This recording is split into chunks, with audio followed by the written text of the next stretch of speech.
Practice and procedure committee کے معاملے پر تحفظات چیف جسٹس نے جسٹس منصور کو جوابی خط لکھ دیا. کہا میں یہ آپ کے اصرار پر کر رہا ہوں تاکہ کوئی ناراض نہ ہو جائے. پریکٹس اینڈ پروسیجر ایکٹ کہتا ہے کہ ارجنٹ مقدمات 14 روز میں سماعت کے لیے مقرر ہوں گے.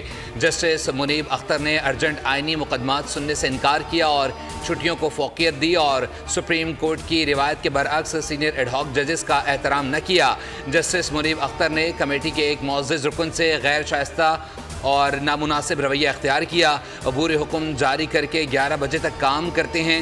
ساتھ ہی ججوں نے ان کے اس رویے کی شکایت کی. آڈیو لیکس کیس پر حکم امتناع جاری کر کے وہ کیس سماعت کے لیے مقرر ہی نہ کرنے دیا گیا.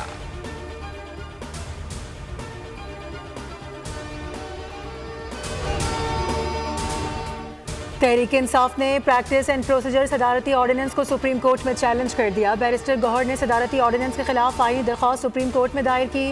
درخواست میں استدعا کی گئی کہ پریکٹس پروسیجر صدارتی آرڈیننس کو غیر آئینی قرار دیا جائے. صدارتی آرڈیننس کے بعد پریکٹس پروسیجر کمیٹی کے تمام فیصلوں کو غیر قانونی قرار دے کر کالعدم کیا جائے.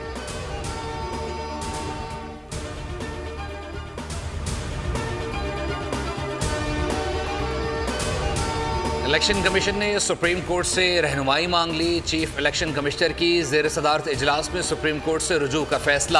ذرائع کے مطابق کمیشن کے 2 ممبران نے سپریم کورٹ کے فیصلے پر عمل درآمد کی تجویز دی تھی.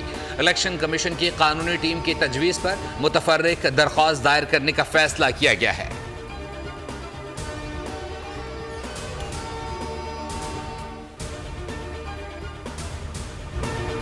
پاکستان کے لیے توسیعی فنڈ سہولت کے تحت $7 ارب قرض کی منظوری. IMF نے بیل آؤٹ پیکج کے تحت $1 ارب کی قسط جاری کر دی.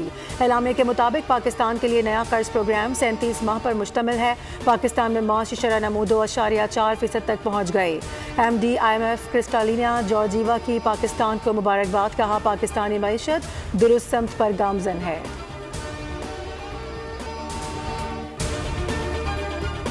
وزیراعظم شہباز شریف نے $7 ارب کے IMF پیکج کی منظوری پر خوشی کا اظہار کیا. کہا اللہ کے فضل سے معاشی اصلاحات کا نفاذ تیزی سے جاری ہے. پاکستان کے معاشی استحکام کے بعد معاشی ترقی کے اہداف کے حصول کے لیے محنت جاری رکھیں گے. پاکستان میں کاروباری سرگرمیوں اور سرمایہ کاری میں اضافہ خوش آئند ہے. وزیراعظم نے معاشی ٹیم کی محنت کو سراہا. IMF کے ساتھ معاملات طے پائے اور ان معاملات کے طے پانے کے بعد آئی تھنک ہماری اکانومی ایک ٹھیک سمت میں چلنا شروع ہوئی. یہ چہمگوئیاں ہو رہی تھی کہ جی پاکستان ڈیفالٹ کر جائے گا. تو یہ ڈیفالٹ کو اوارٹ کر کے اگر آج ہم اس مقام پہ پہنچے ہیں کہ آپ کے سارے انڈیکیٹرز مثبت ہیں اور بلومبرگ جیسا فائنینشیل جرنل یہ کہہ رہا ہے کہ آپ کی سٹاک مارکیٹ ایشیا کی ایمرجنگ سٹاک مارکیٹس کے اندر ہے.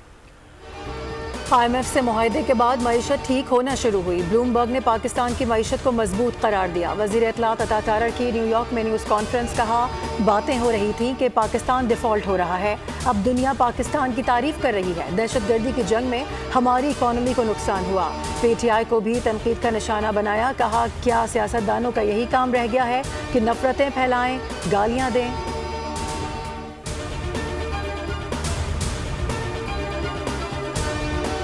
مسئلہ کشمیر کو نظر انداز نہیں کیا جا سکتا. تنازع بین الاقوامی امن و سلامتی کے لیے سنگین خطرہ ہے. وزیر اعظم شہباز شریف کا اعلی سطح مباحثے میں اظہار خیال. کہا یوکرین جنگ کو پھیلنے سے روکنا ہوگا. طاقت کی غیر قانونی استعمال کو برداشت نہ کیا جائے. وقت آ گیا ہے اسرائیل کو ہتھیاروں کی فراہمی اور تجارت پر پابندیاں لگائی جائیں.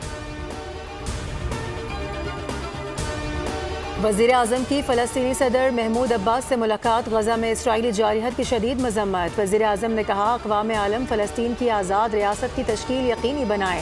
آزاد فلسطین کے بغیر خطے میں پائیدار امن قائم نہیں ہو سکتا. محمود عباس نے اعتراف کیا کہ پاکستان کے لیے جتنا ممکن ہوا فلسطینی بھائیوں کی مدد کی.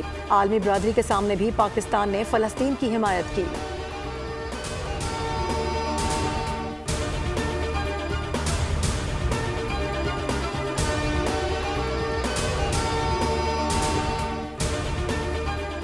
انسداد دہشت گردی کی کوششوں میں فوج اور حکومت پاکستان کا ساتھ دے رہی ہیں. امریکہ چاہتا ہے پاکستان کامیاب ہو. امریکی نائب وزیر خارجہ برائے جنوبی اور وسطی ایشیا ڈونلڈ لو کا کہنا ہے کہ پاکستان معاشی بحالی کے راستے پر گامزن ہے. یہ منصوبے آسان نہیں لیکن یہ پاکستان کا مستقبل ہیں. ان منصوبوں سے پاکستان اپنی معیشت کو مستحکم کرے گا. دہشت گردی قومی عدم استحکام سے منسلک ہے. پاکستان نے اس میں بڑی قربانیاں دیں. وزیر منصوبہ بندی احسن اقبال کا انسداد دہشت گردی کے موضوع پر اسلام آباد میں بین الاقوامی کانفرنس سے خطاب. کہا اقتصادی ترقی اور امن آپس میں جڑے ہوئے ہیں. دہشت گردی کے خلاف عالمی کوششوں کو سراہتے ہیں.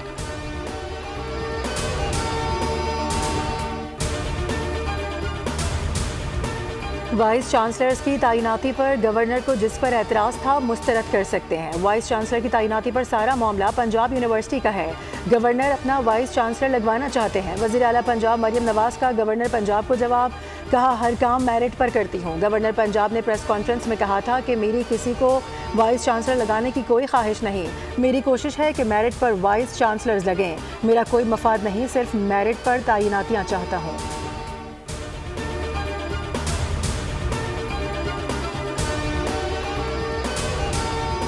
لاہور ہائی کورٹ نے مینار پاکستان پر جلسے کی اجازت کے لیے درخواست نمٹا دی. عدالت نے ڈی سی لاہور کو 30 ستمبر تک درخواست کا فیصلہ کرنے کی ہدایت کر دی. تحریری فیصلہ ڈپٹی رجسٹرار جوڈیشل کو جمع کرانے کا حکم.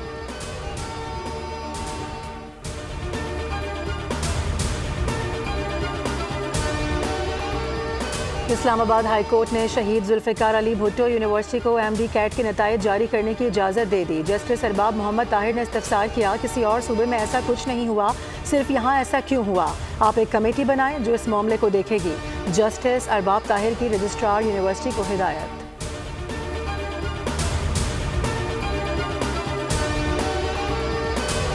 عدالتی ریفارمز پیپلز پارٹی چاہتی ہے اور پیپلز پارٹی نے پہلے ہی کہا جی کہ ہم کسی پرسن اسپیسیفک لا کی سپورٹ نہیں کرتے, ہم سسٹم کی بہتری کے لا کی سپورٹ کرتے ہیں. کانسٹیٹیوشنل کورٹس اس لیے بنائی جائیں لوگوں کو جلد انصاف مل سکے, لوگوں کو ان کے دروازے پہ انصاف مل سکے. اس وقت پاکستان میں سب سے بڑا مسئلہ توانائی ہے. کوشش ہے گرین انرجی کی طرف جائیں. وزیر اطلاعات سندھ شرجیل میمن کی میڈیا سے گفتگو. کہا آئینی ترمیم کسی شخص کے خلاف یا حق میں نہیں, نئی عدالتوں کا قیام انصاف کی جلد فراہمی کے لیے ہے.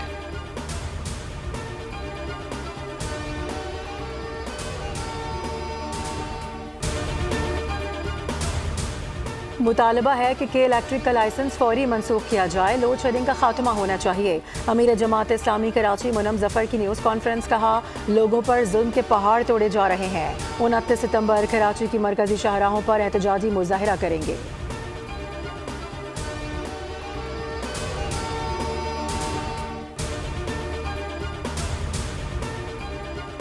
بابا جمہوریت نوابزادہ نصر اللہ خان کی آج 21ویں برسی منائی جا رہی ہے. نوابزادہ نصر اللہ خان کا شمار تحریک آزادی کے عظیم رہنماؤں میں ہوتا ہے. بابا جمہوریت نے قانون, آئین اور پارلیمنٹ کی بالادستی سمیت میڈیا اور عدلیہ کی آزادی کے لیے گرہ قدر خدمات انجام دی.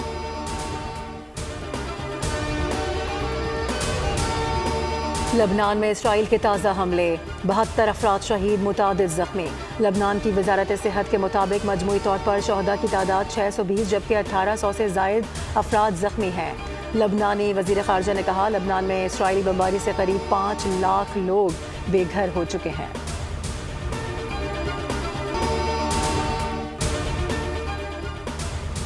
غزہ میں اسرائیلی حملوں کا سلسلہ جاری. خان یونس پر صہیونی حملوں میں 5 فلسطینی لقمہ اجل بن گئے. جبالیہ میں اسرائیلی بمباری سے 1 شہری شہید اور 9 زخمی ہوئے. غزہ میں اسرائیلی حملوں سے شہداء کی تعداد 41,495 ہو گئی. ملک کے بڑے شہروں میں ڈینگی کے پھیلاؤ کے خدشے کے پیش نظر وزارت صحت نے الرٹ جاری کر دیا. 20 ستمبر سے 5 دسمبر کے دوران ممکنہ ڈینگی پھیلنے کی وارننگ جاری کی گئی.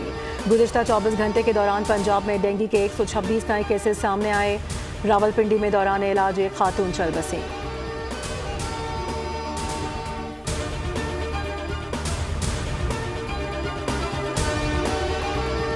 بڑھتے تشدد کے خلاف کراچی میں NICH کے ڈاکٹرز سراپا احتجاج. OPD کے بائیکاٹ سے مریض رل گئے. ڈاکٹرز کا اسپتال میں مکمل سیکیورٹی فراہم کرنے کا مطالبہ.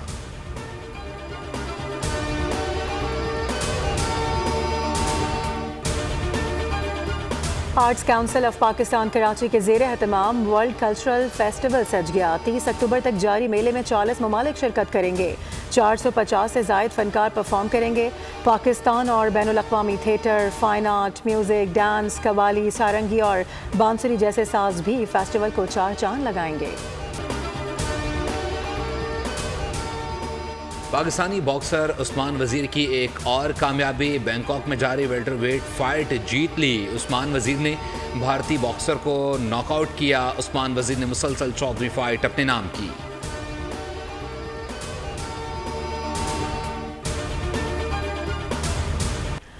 آئی سی سی ویمنز T20 ورلڈ کپ کی ٹرافی کا دورہ ہے پاکستان. 18 سے 21 ستمبر تک پاکستان میں رہنے والی ٹرافی کو ملتان، لاہور اور فیصل آباد کے تاریخی مقامات پر لے جایا گیا. چمچماتی ٹرافی کے ساتھ فینز نے تصاویر بھی بنوائے. پولینڈ کے ہوبرٹ ہرکاز نے جاپان اوپن ٹینس کے پری کوارٹر فائنل میں قدم جما لیے. اٹلی کے میتھیو بیٹنی نے بھی آخری 16 کھلاڑیوں میں جگہ بنا لی. جاپان کی ناومی اوساکا کا چائنا اوپن میں فاتحانہ آغاز. اٹلی کی لوسیا کو اسٹریٹ سیٹ میں مات دے دی. اور مدھر اور خوبصورت آواز کی مالک لیجنڈ گلوکارہ ناہید اختر کو سالگرہ مبارک. ناہید اختر نے 70 سے 80 کی دہائی میں کئی فلموں میں اپنی آواز کا جادو جگایا. مختصر عرصے میں مداحوں کے دلوں میں گھر کر لیا. ان کے گائے گیت آج بھی کانوں میں رس کھولتے ہیں. سبسکرائب کریں اور بیل دبائیں تاکہ کوئی خبر رہ نہ جائے.